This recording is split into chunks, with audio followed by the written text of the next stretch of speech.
All right, guys, welcome. Thank you very much for taking time to join me today. It's 30 minutes with me, Twitwi, and of course, today, after a very long time, we will never do the program. I'm very happy to be back, and honestly, I want to say thank you very much for taking time out to be part of the program. And yeah, it's not really been easy. I've been going up and down because I lost my dad. But yeah, yeah, we're getting back in shape again to put things together and get to do this and run this as smoothly as possible. So, the very first one after a very long time. So, I'm asking you and I'm saying thank you very much for joining me. So, today on 30 Minutes with Twitwi, for those who are on Facebook and of course on YouTube, you know already what we want to talk about on the program today. So, yeah, I've been asking myself this question to say, what is happening in Nigeria? What is going on? A lot they happen for the country now, and I just they ask myself, what is it really?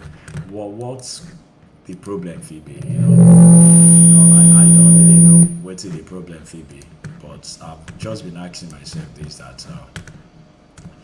There must be something wrong, terribly wrong, Welcome very much, Philo. Greetings to you, Philo, wherever you are watching from. Yeah, and of course, Onyeka Paul, greetings to you too. Respect you. Thank you very much for taking time to be part of the program today. So, what is happening in Nigeria? Because a lot they happen, we will make you want to agree at some point that it's like we don't have a president or we don't have government anymore. But before we go start to talk about that, let me just highlight some basic points and the focus of today's program, which is, of course, number one, it's about insecurity, in the country, and particularly about the attack on the governor of Borno State, the recent attack that happened in Bagatan, in Kakwa local government area of Borno State. Last Wednesday, and also we'll talk about the war. What is happening in NIPOST and the Federal Inland Revenue Service? This is not the first time we'll have an agency of government coming to the public to fight. We've seen this happen before, but then again, we want to ask ourselves, there must be something about the Minister of Communication and the Ministry of Communication, because often than not that we've experienced fights, among agency of government, it's always, the recent ones have always involved the Ministry of Communication. Yeah, we'll dig into all of that. And lastly on the program, we'll definitely talk about,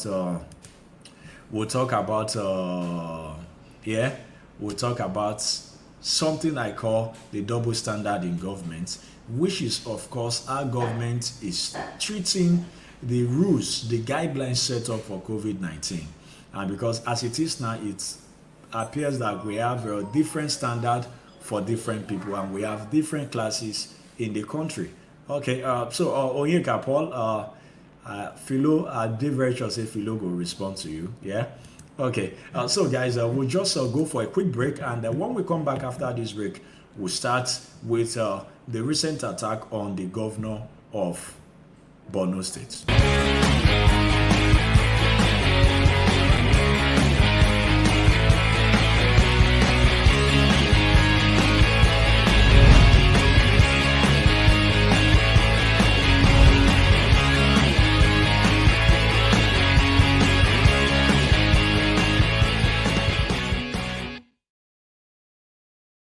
All right, welcome back, guys. So let's go for the first one. Yeah, it's no longer news that the governor of Borno State was attacked. Maybe to some people it is strange, but to some of us, because I have a friend, a colleague, Dr. Squared. Some of you would know him. During his last visit to Borno State in 2019, he came back. No, it wasn't even 2019. It was early this year.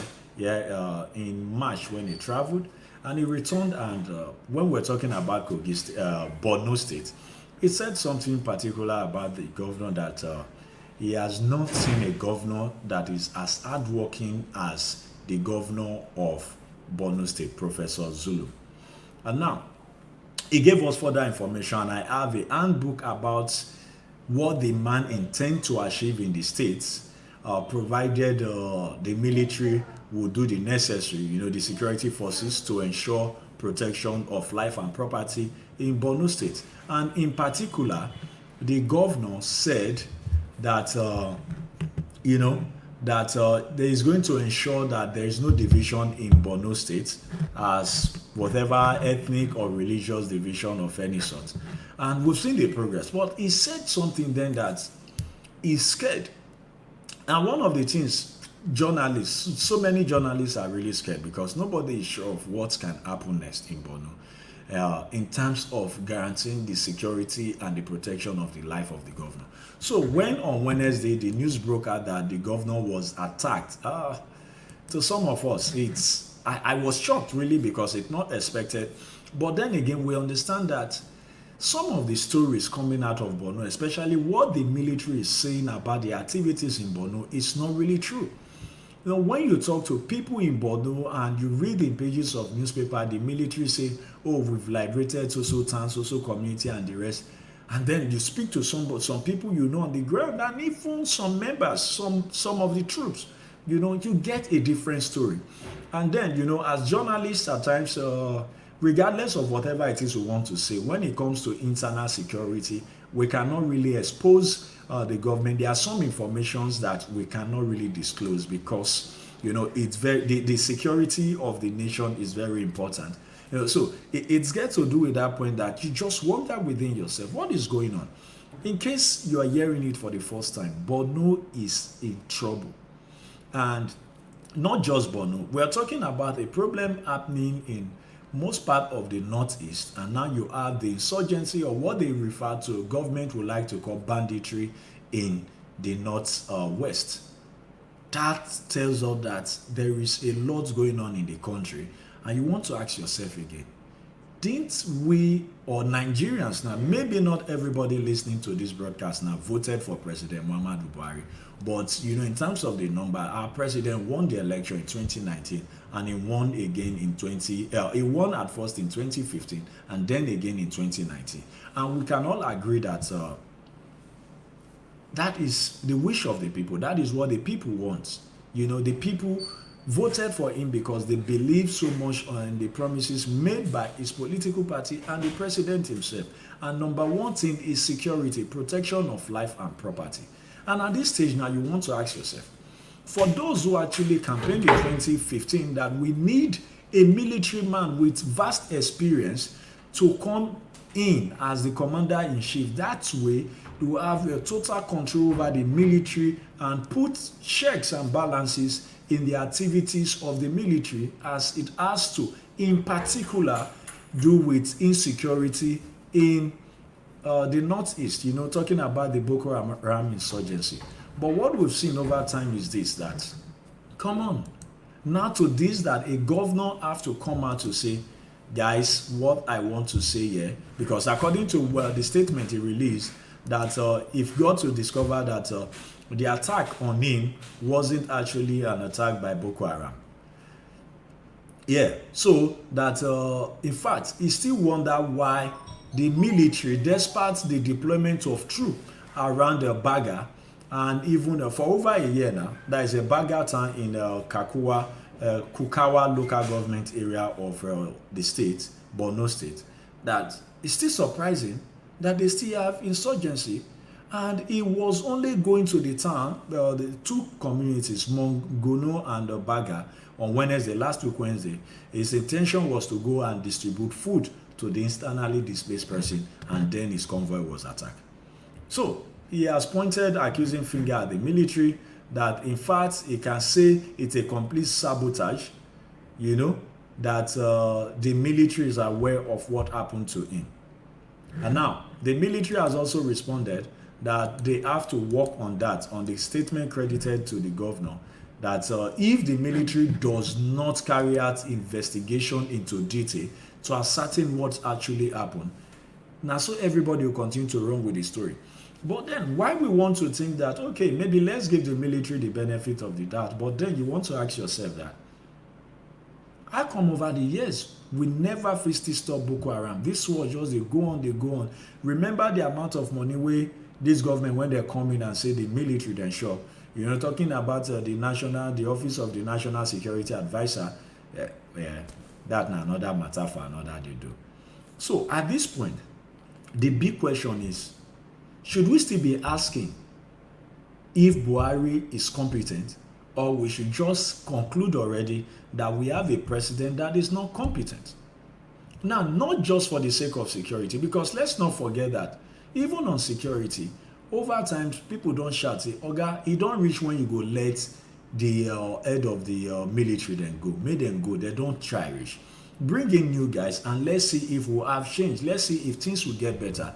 But the president, especially spokesperson for the president, has repeatedly told Nigerians that that is not going to happen soon, that the president is okay. And the president said recently that Nigerians know that they've done so much and they don't do their best. And then you want to ask, if your best now you don't do and we still get this level of insecurity, then it's high time you leave. Even as a president, and if the president would not want to leave, because we know that is subject for another strong political discussion, but then we want to ask ourselves is that if the president will not go, for at least, why can't the president change the service chief? Just change them now. Just don't make these people backward now. You know, if you say the way the military be, nobody will bring fresh ideas now. Maybe these guys don't tire. And all of us, they point fingers at the military, say these guys are just making money, they're not, they do anything. Because the soldiers, they complain every day. Videos on social media and everything, soldiers dying. Well, we know say na warfare, na so they be, people go die. But then again, how you go react if now you get family members where they die repeatedly in this war? And they are not just dying because they don't want to fight. They are dying because the government will not do the needful, give them the necessary material and resources to win the war. Not just in terms of ammunition, but the command that is needed, the head of command that is needed to give the necessary support and morale. Well, so much we fit talk about this, but it did very shameful. Saying this Nigeria, we get that kind of attack happen and we never get our president make pronouncement on what they will do to investigate and ensure there is no reoccurrence of the attack on the governor of Borno State. Because maybe we tell ourselves one thing, now so the governor for die, well, who even know if the attack na intentional, they intentionally plan to say it's high time we eliminate this guy. But we'll cross our finger and they wait, because we know say as time they go on, we'll hear more about this attack on the governor of Borno State. So just stay with me now. When we come back from this break, we'll definitely talk about the next one, which is the drama. This na another matter we go make you want ask yourself again. We still get president, NIPOST and FIROS, they fight for Twitter. Social media are there for the fight. Do we still have a commander-in-chief?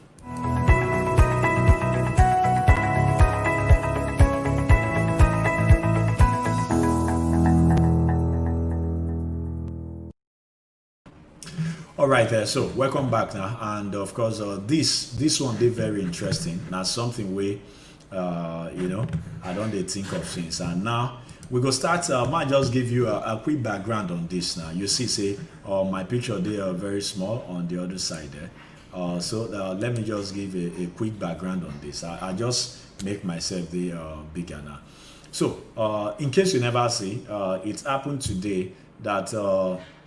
The Oga for the Nigeria Postal Service, you know, Maimuna Abubakar, came out and, of course, on Twitter to talk about stamp duty. In case you first the wonder, there's a reason this particular fight going on between the FRS and NIPOST is very interesting. Number one, let me lay the foundation. What he calls the fight. Government introduced that they'll start to collect 50 naira stamp duty. And now the Federal Inland Revenue Services say that them go they collect and they're in charge. Whereas NIPOST say no. Anything that has to do with stamp duty Now then go the collector. Because of time, we no go into within the acts that establish NIPOST or that of FIRS. But the big question on my mind when I saw that at first is that, okay, let's assuming, let's agree, the two different agencies of government, FIRS under the Ministry of Finance and NIPOST under the Ministry of Communication. Now, they have disagreement on who go collect money for government, right? Now, the first thing that is expected is that this would have been tabled or discussed at the Federal Executive Council, where you have everybody comes together and they discuss all of this. And it will be resolved without subjecting this to any form of public debate.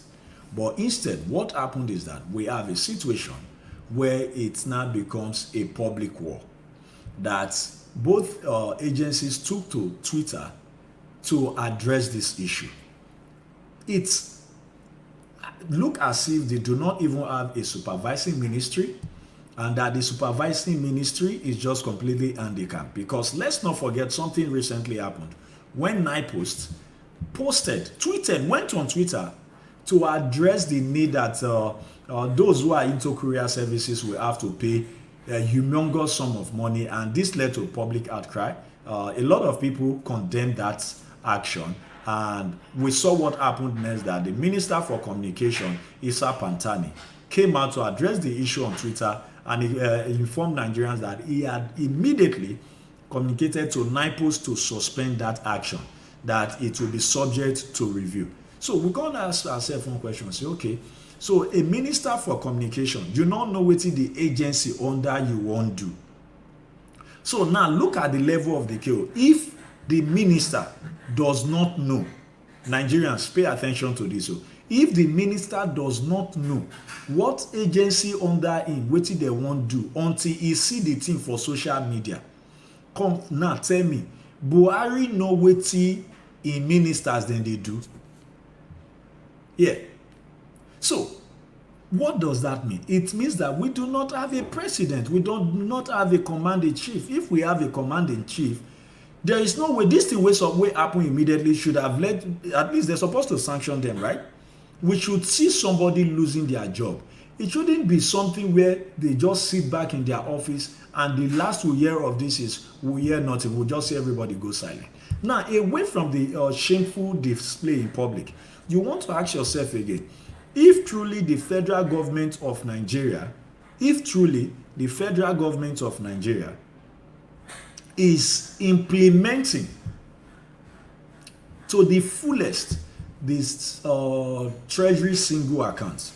Let me explain this in case you don't know. The treasury single account is that account when the policy was fully implemented, that every agency of government, every money where they collect, people with the revenue collectors of government, the money they go to that treasury single account.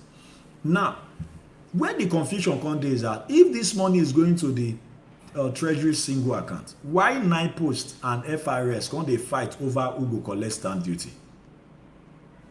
Is there a reward for any agency of government will make the highest money? Is it that the president reward them?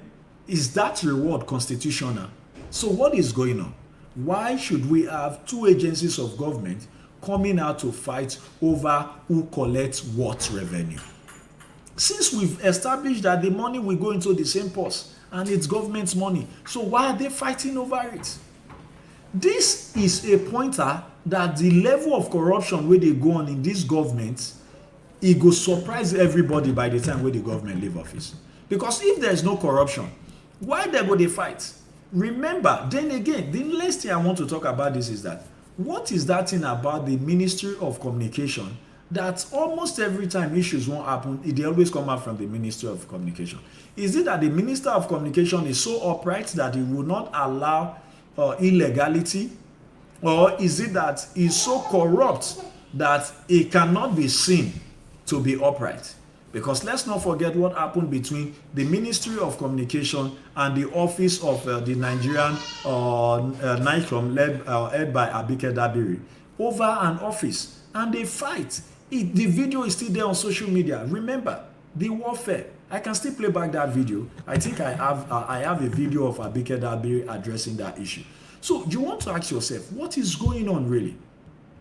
What did these guys do? Okay, I don't have the video line up here, but then these are key issues, because we understand that when this government, when the president and even the party, the APC, that they campaigned that time, it was all on the fact that we will not entertain any form of corruption. So if there is no corruption playing out, why is NIPOST and FIRS fighting over who will collect stamp duty? If the money they go into government accounts and government now they regulate that money, why are they fighting? Why are they fighting? In fact, I just put some of their tweets together, and it's less than it's just less than 2 minutes. So just go through it. But if you've seen, I'm just going to share some of the tweets with you now.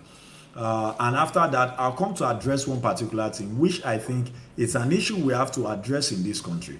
Why does those who think they are old, why are they always quick to accuse somebody else or younger person of being disrespectful? Because in this particular tweet, when the head of what is it called again? The head of communication for the FIRS was speaking in that particular tweet credited to him. There was a part in that tweet where he addressed the head of the FIRS, of NIPOST rather, saying that it's quite unfortunate that a lady who is that young will be who is fortunate and lucky to be in such position will come out and do all of this rubbish. Now, I understand that it is one thing for us to agree that it is completely a shame that this even happened in the first place. But then, is it not even disrespectful enough that the man will think that because he's older than the woman, she has no right or whatsoever to speak on national issues or issues that she feels our office is not being respected? So that is one thing that is in play in Nigeria, where you have people who always want to play down on whatever you have to say based on your age. See, the slide since have been that of NIPOST, so we'll soon get to that of the FIRS now, which is the one I want to address. Now, we are there in the FIRS page now. So, okay, now I'm going to stop the video when it gets to that particular tweet where they said that rubbish that got me really infuriated, and I was asking myself, okay, yeah, this is the tweet. Now, this is it. It said, "It is therefore shocking to us that such a privileged young lady who happened to be appointed to high office will throw all caution to the air." This is my problem here. Why bring her age into it? Why say such a privileged young lady? You yourself, Oga, you're not a privileged now you did that position where you did for FIRS. Now you can imagine what happens. This is to tell you that perhaps, yeah, not to defend whatever the she has done, Maimuna Abubakar now, but this is to say that perhaps if they've gone for a meeting and she appears as the head of NIPOST, she probably would have been disrespected by this head of communication for FIRS, and the man would disregard her and not even pay attention that she's talking to, or he rather is talking to the head of an agency. It would have bring her age to play. So you can now imagine what will happen if you, as the head of NIPOST, want to go and see the head of FIRS and they just completely disrespect you because of your age. Now, let's not even justify this as a reason why she should go on social media to talk about this. But this tweet already, this particular thing, I want us to pay attention to this tweet. It tells so much, a lot about what is going on the ground, what is going on in government that we do not know of. This is to tell you that they will never respect you because of your age. Well, at this point, I just want to lay it bare so that we don't have much time to talk about the other issue. But it's a pointer to the problem young people are facing in this country. You cannot do anything right because whatever you want to do right at times, they bring it to you. It's disrespectful. It doesn't respect others. But, well, that is a discussion for another day. Now, just quickly now, let's talk about this next one. And of course, this is the other issue I want us to talk about. This is what I call the double standard on the implementation of COVID-19 guidelines. We all understand that it has been said and established over time by government that people who die of COVID-19, their corpse will not be released to their family, you know. And in fact, let me just play this video. It's a 40 seconds clip I put together, and by the time I come back, I'll just address the issue in 2 minutes and we'll be gone. So just pay attention to this clip. It's we're going to start from the video of Abba Kyari funeral. We all remember what happened. Then to Issa Funtua. And now the key part again that I want to touch on is when it comes to transportation. Remember the guidelines set down for bus transportation and even keke drivers in Nigeria, right? Especially Lagos. And now you'll be surprised to know that it's not the same for airplane. Let's take a break.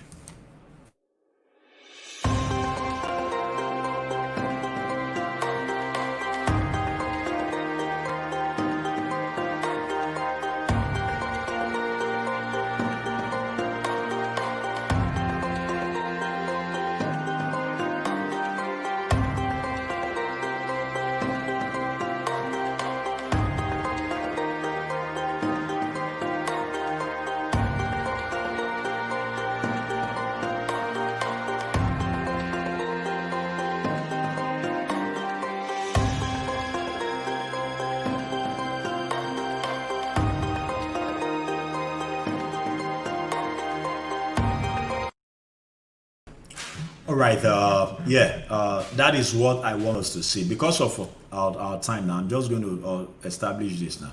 As you've seen in that clip of in the airplane where you have passengers on board, you see that there is no spacing, there is no seats in that airplane left unoccupied, right?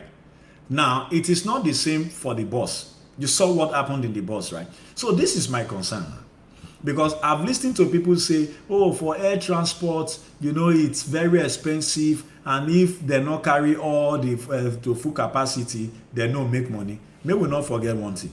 We know before, if you don't fly, say, not be every time people fly, night plane, they feel carry, you go get all the passenger where you need to fly, abi? Because at times, the way passenger no go 2 days, and the plane go do it, they'll just carry the number of passenger where they get. Now, why people they talk about this to say, okay, so for that reason, they not feel allow spacing.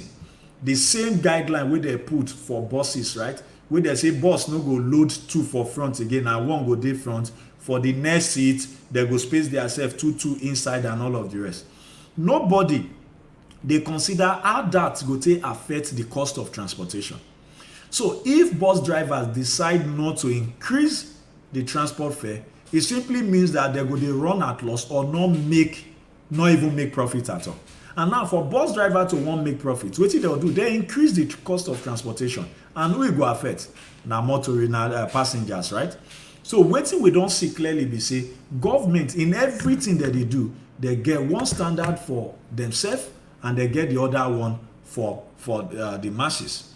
So what this has shown clearly is that they don't care if the masses or the bus driver and everybody go hungry. They are just saying, hey, space yourself, no care. But when it comes to the plane, they will tell you that the reason the spacing is not even that important because everyone on the flight would use their face mask and everything, right? Tell me who they go catch for road for inside bus without face mask, where they no go arrest, impound the vehicle and everything. So it becomes even compulsory for the bus drivers themselves to ensure that every passenger use a face mask.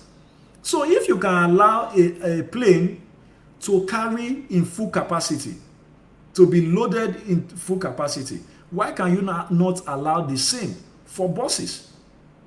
Because your claims and the reason why you allow, you say make buses, make keke mawana, they only carry 2 for back. Keke where they carry about 4 passengers before, go only carry 2 now. So what did they happen to the income? They're going to increase the cost of transportation. And if they're not increasing, that means they run at loss. So nobody consider that. Now they tell us, say, for plane, face mask fit protect, abi, but for inside bus, face mask not fit protect. that now we are just one leave on today. This is the much we can do on 30 minutes with Twitwi. Let's do this again some other time. Thank you very much for staying with me. Usually we do this from 5 p.m. but some things happen today we delay to 7.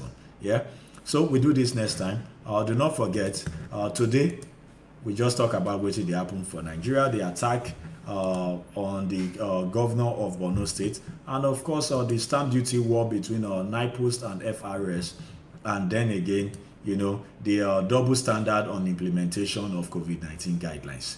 So this is the wrap now. This is where I say thank you very much for your time.